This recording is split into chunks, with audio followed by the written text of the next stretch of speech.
So I wanted to drill and tap a pair of holes going all the way through this guy. My quandary is that the milling table is all the way down because this part is so damn high. I could try and find some way to mount it on the table down here to use a drill chuck, but instead I used a ER32 collet and had the drill bit way back into the chuck here so that it just barely cleared. That's all that I can fit, which is pretty amazing. So we're going to try and drill and trap this guy. We're going to drill all the way through. Then we're going to try and tap all the way through. I'm not quite sure this will reach. No, it won't. So I may have a problem with that. We'll revisit the second side in a minute. I'm just going to drill this one for now.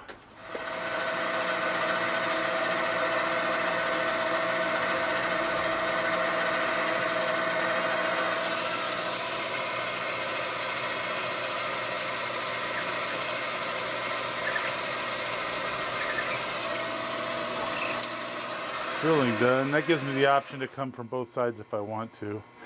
Now in order to get the drill bit out, I have to move everything way over the side and change ER32 collets. But in a pinch, it's a way that you can really... also, it would be nice to have some screw machine drill bits, but I didn't have any. So found a longer tap that'll go all the way through. You have to be very careful to stop this guy on time.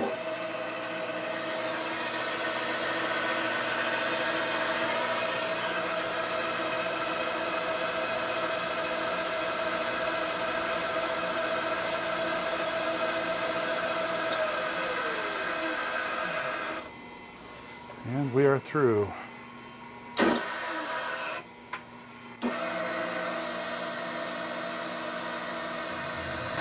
And we barely cleared that as well. Should be good to go though. There's the set screws in. They have nylon on the end so they won't score the aluminum.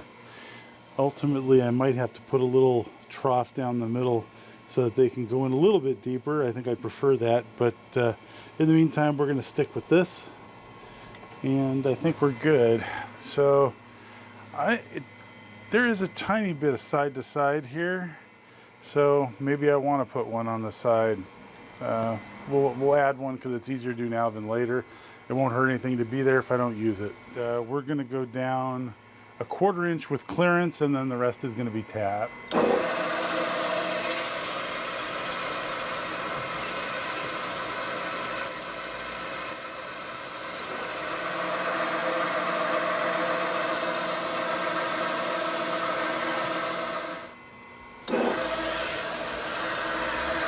Let's get my head in your way here.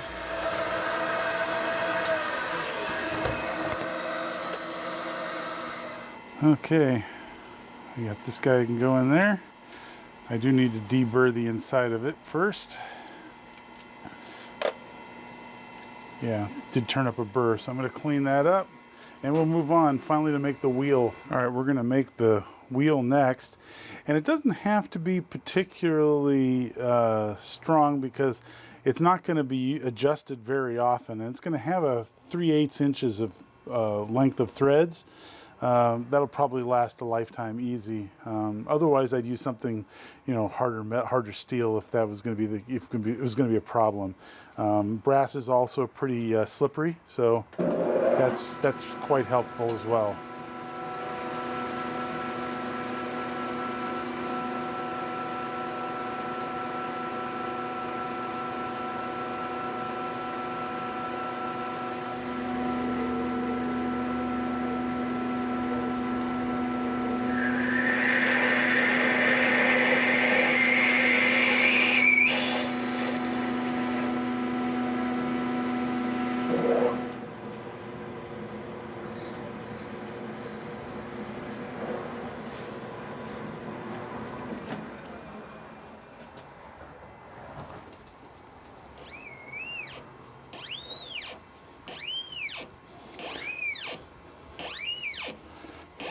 Now I'm going to cut part way through.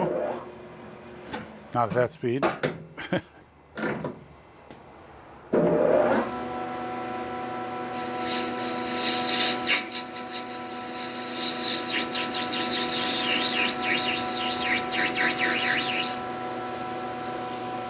And I need some room to get a profiling tool in there.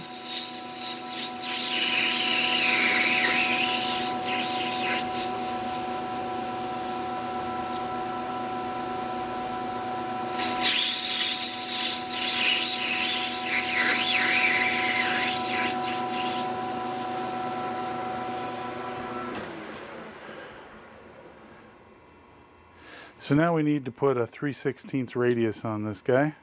So we're going to look for the proper cutter and profile that. So I'm marking a center line, an approximate center line here.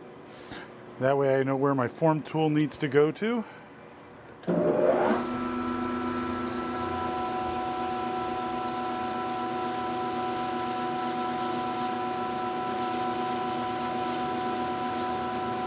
I think I'm going to leave it there. I'm not going to hit center because I've got to drill a bunch of holes down the center.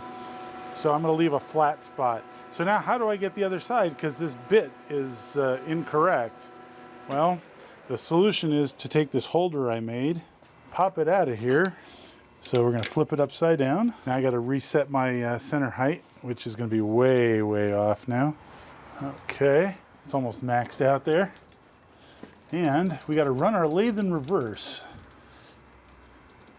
And I have never done this before, so let's hope it works out okay. One nice feature of it is the chips are going down.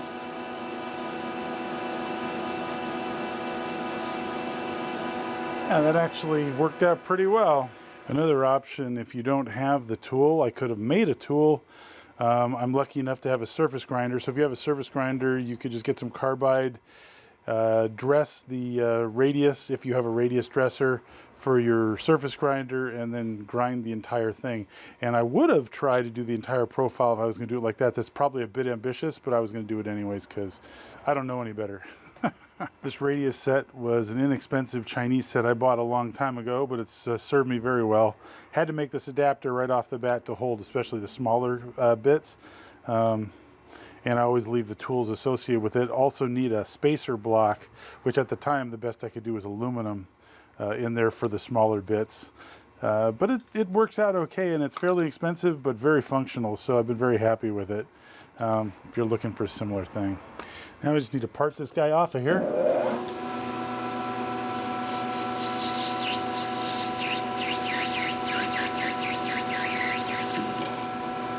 And we're good to go. Still need to re-chase the threads because I didn't go all the way, I didn't get the threads all the way deep enough for this. And a little bit of sanding, and we've got a wheel. Now I'm still not done with this wheel because another thing I need to do on it is I need to put some holes all the way around its circumference. That's going to be how I adjust it. I thought about knurling, but it barely sticks out. So instead it's going to have a little adjusting rod that... Okay, so I'm going to drill 6 holes around this circumference. And I'm using my Tom Lipton vice stop here to set my 0 each time when I rotate this. Had an extra piece of threaded rod left over. Actually, I bought a 3-foot length, so I had quite a bit left over, and just threaded this on, locked it with a lock nut, 5C collet holder with the 6 sides. So we're going to put 6 holes in this guy. Got it all the way seated in the drill chuck. So when I set my 0 here, I should be good to go.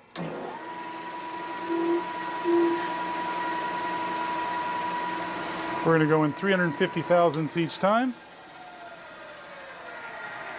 And basically it's rinse and repeat. So next up, I clear the chips out of the way, loosen this guy up, rotate 1/6,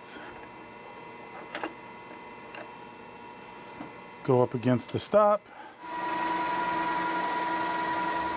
all the way up against the stop. Just double check my 0, it's very close.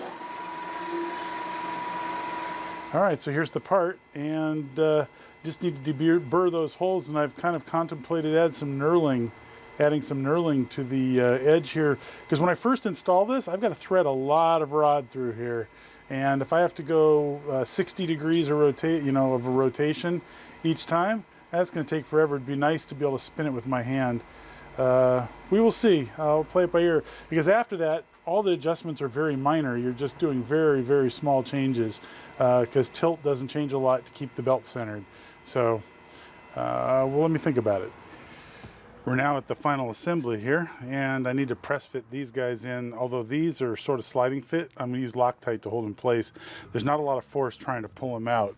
They just should be providing a sliding surface for the rods. This guy is a press fit, but I'm still going to use a little bit of Loctite. It's like dead on, and it just barely goes in. You can sort of just tap it in with light taps, so it's a very, very close fit. So we're going to put these 3 guys in real quick, and I'll be right back. All right, took this guy over the hydraulic press, pressed it in. These guys go a little bit more smoothly. As you can see, they're a snug fit, but not a tight fit. So I do need to clean, make sure that there is no lube on these. I just use isopropyl alcohol. I always have a spray bottle around. Top broke off the Loctite container.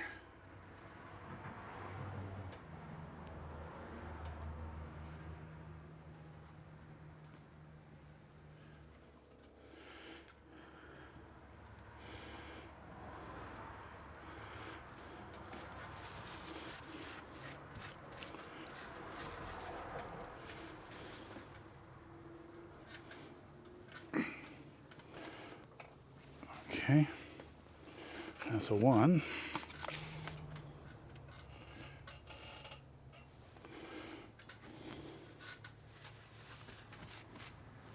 Okay, we'll let that cure. In the meantime, we'll assemble the rest of this guy.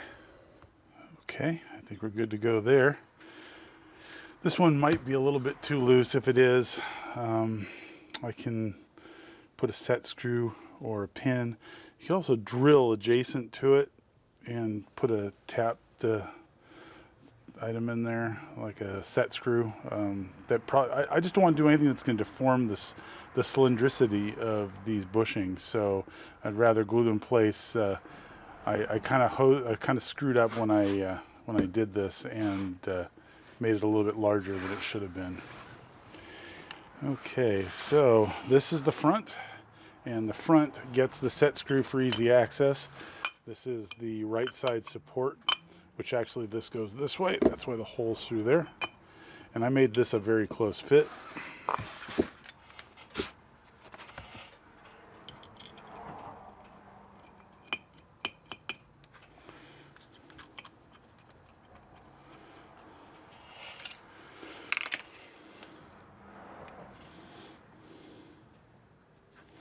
Sorry, I was completely off camera there. Just to give these guys a snug.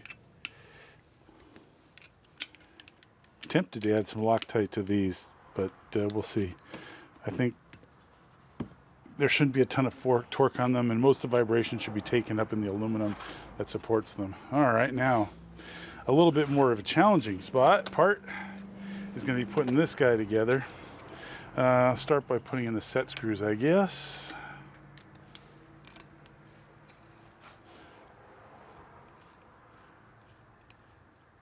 Get them so they're not quite touching.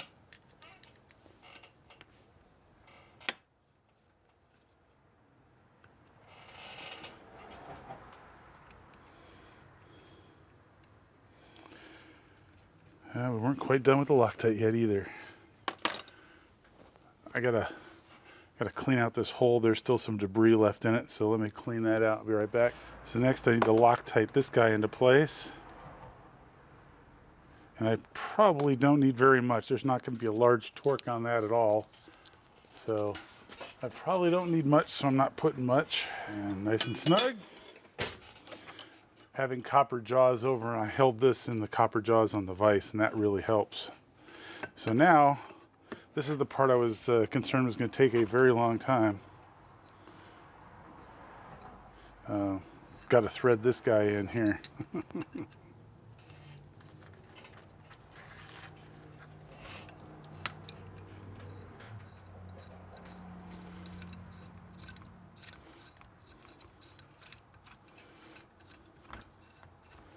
See, because once I get to the keyed portion, this is not going to rotate anymore. And it's going to give me fits.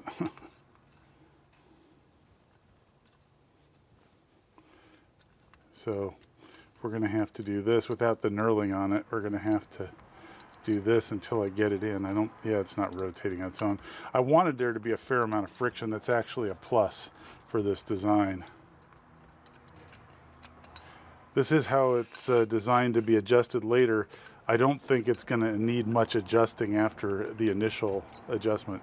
So rather than sit here and have you watch me do this for the next half hour, I'll bring you back. There we go. It's starting to go in smoothly. A quick note while you're watching this, some of you probably noticed I forgot to put the roller in first, which I'm going to have to do. So I got to take this side off.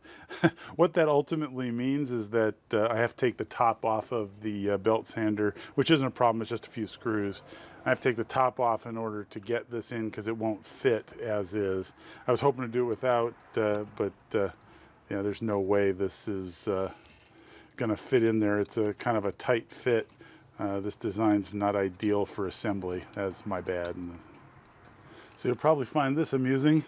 I left this too long on purpose and I forgot about that. I had to go back, unthread it because it was sticking out too far on the bottom. So I had to come back and redo it.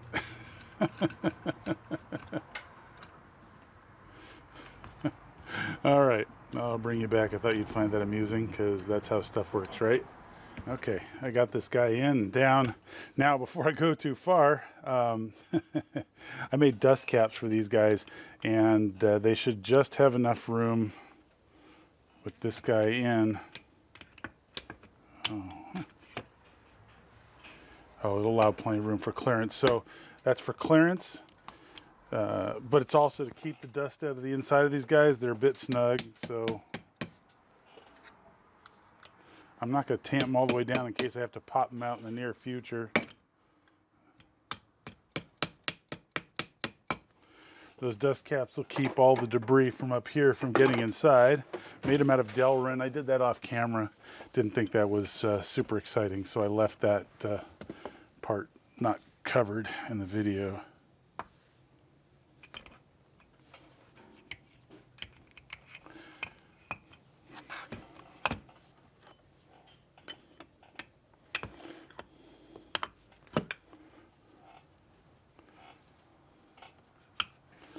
Okay.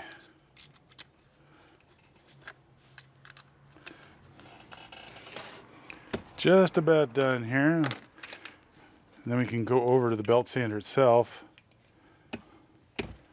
Still got to put the pin in. Okay, I put a good bevel on this. Hopefully it'll self-align. There we go. So the pin was designed to be followed by a set screw that's going to hold it in place. Make it easy to replace in the future. I also have a through hole, if you remember, if you watched that earlier video when I was making this part.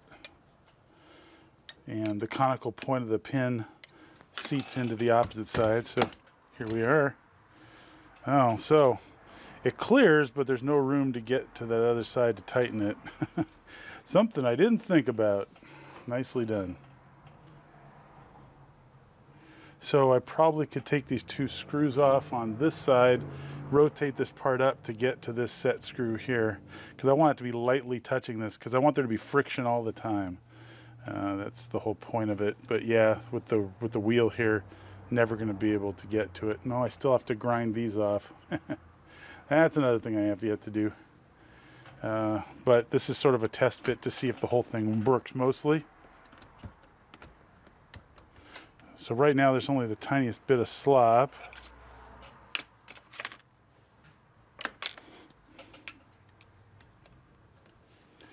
So if I tighten these nylon things, now there is none. Oh yeah, this is nice and solid, which is what I wanted for sure.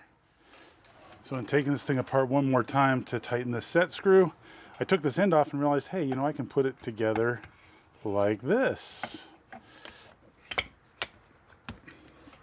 Much easier than fighting with it the way I did last time. So good lesson learned there. This assembly needs to go right up here. If I had made this a ½ inch taller, it would have cleared and I could have gotten it in by just removing the front plate. So that's a design fail. If I redesign this at some point in the future, I'll definitely include that feature because there's no real downside to having this a little bit longer. The solution would be to take this crossbar out because it actually slides up easily. And I could take that out and then mate these two together, then mate this and this together and slide it back in. There's just 8 screws there. I've got that option. I think the top's probably easier, so I'm going to do that. But I know Now I know I can do either. All right, so I was wrong. I took the top off, and yes, I could get this on, but I've got to get the threads to engage, and I forgot that I've got a huge amount of gear reduction here. So it takes a lot of rotations of this handle for a single rotation here. And so it's going to be easier to take this piece out, spin this by hand, than it is to go the other direction. All right, so here is the part assembled. Wheel on top, drive wheel on bottom. If you can see it down there, drive wheel over here. Lift mechanism right here, moves fairly smoothly. There's one part where it binds, which I've got to try and figure out. So I'm going to try and pop a belt on here and just see how it fits. All right, so here we've aligned it so the belt stays centered.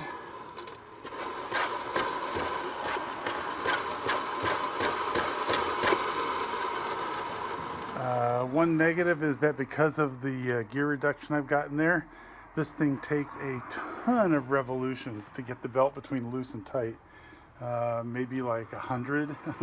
That's probably not the greatest design. It will make it so it won't loosen itself too much, I think. So one solution to make the belts go on more easily is to cut the corners off this guy. So I'm going to be taking this off in the very near future here and fixing that issue because without the corners on here, the belt will slide over more easily. All right, so I went ahead and took this piece off and made the adjustments down here and cut the corners off this so that the belt would fit on much more easily. And it's not symmetrical because the pulley is not centered on this piece. It's actually biased towards the front. What that bought me was now I can, rather than over 100 rotations to get the belt on of this handle over here, now I can get the belt on 15, it's mildly tight, 20, it's fairly tight, and 25 rotations, it's banjo strung tight. So yeah, it actually plays a note. Wanted to point out one more thing before I show the belt going on. I provided a lock for the tilt mechanism because that's a very, very fine adjustment, and we'll have to do that under power. But the height adjust on this guy, I left room over here on the shaft to design a friction lock for it, but I don't think it's necessary, and let me point out why. First of all, we have Acme threads that are 10 threads per inch, and the lead, the amount of the angle of the threads, is very shallow, which means that most of the force that's pushing this direction is pushing straight against the thread and doesn't want to make it rotate at all. That's number one. Number two, the gear here is going against a worm, and you can't push a worm backwards. So when the gear wants to rotate like this to loosen and drop this thing down, you're pushing into the thrust washer over here, the bronze bushing. You can't actually make this rotate. So I don't think it's actually going to go anywhere. However, I've only done this, I did leave it for a couple days under tension, and it held tension just fine. However, that's not the same as a dynamic situation with the motor running, you know, the vibration and everything else. So we'll have to see. Maybe I'll have to revisit the lock on here or come up with another lock design inside of here. That yet remains to be seen. We'll find out. Let's get the belt on, and one more thing before I go this on. Future additions to this to finish this project. The pressure plate that goes over here is right down here. There's a cutout for the gear that fits right over there. But this won't be the pressure plate in its entirety. There will be a piece of spring steel that goes over the top of this that we'll actually be pushing against. It's a Rockwell hardness 50, and it should wear very slowly. So I've seen that used in other BeltSander designs, so I sort of stole that. That's not unique to my own design. Then the work rest right here needs to be mounted here, and I have this piece of cast iron that came off of some tool that I bought on eBay. It was a pretty good price, so I need to mount this guy on here and support it so you've got a work rest. And finally, most importantly, got to find some way to mount the motor on here. And there are a couple options. One is to have the motor in the rear. That would be easy, but it would make this thing deeper than I'd like. The second one would have the motor underneath and build a stand for it that will hold the motor in place. And I haven't decided which one I'll go for. Maybe in the near term, I'll do the motor behind, and in the future, I'll build a stand. I'm not exactly sure because I still don't know where I'm putting this in my shop now. All right, let's get the belt on. Okay, so this is a Norton Blue Fire belt. Very nice belt, I believe. And you just slide it in, and I can do it all from the side here. So if I just practice this the way it's going to be in the real world, here it is going in on the side. And then you come back, and 1, 2, 3, 4, it's hard to do this one-handed, 5, 6, 7, 8, 9, 10, 2, 23, 4, 25. Now, I did have this looser than it normally would be to get the belt off. So after 25, that's not as tight as it could be by any stretch. Here is cranking it up a bit more, another 10 revolutions. I loosened it a lot to make it really easy to put the belt on one-handed. I wouldn't normally need to do that, but here is like another 10 past that. So I can actually get the belt off pretty easily just by reducing from here about 25 revolutions. Again, I just did this so I could do it one-handed. Anyways, that's where we are in this project, and it's going pretty well so far, so I'm kind of excited. I also need to figure out some sort of way to seal this space here to keep dust and grit out, because I don't know, long term that probably wouldn't be a good idea. Again, that doesn't move up and down a lot. If you change the belt, a few hundred times in its lifetime, that's only a few hundred times up and down. So I don't know. I got to think more about that as well. I've got several ideas in mind, but I haven't come up with a solution yet. So that's where we're at. Thanks for watching. Hope to see you next time.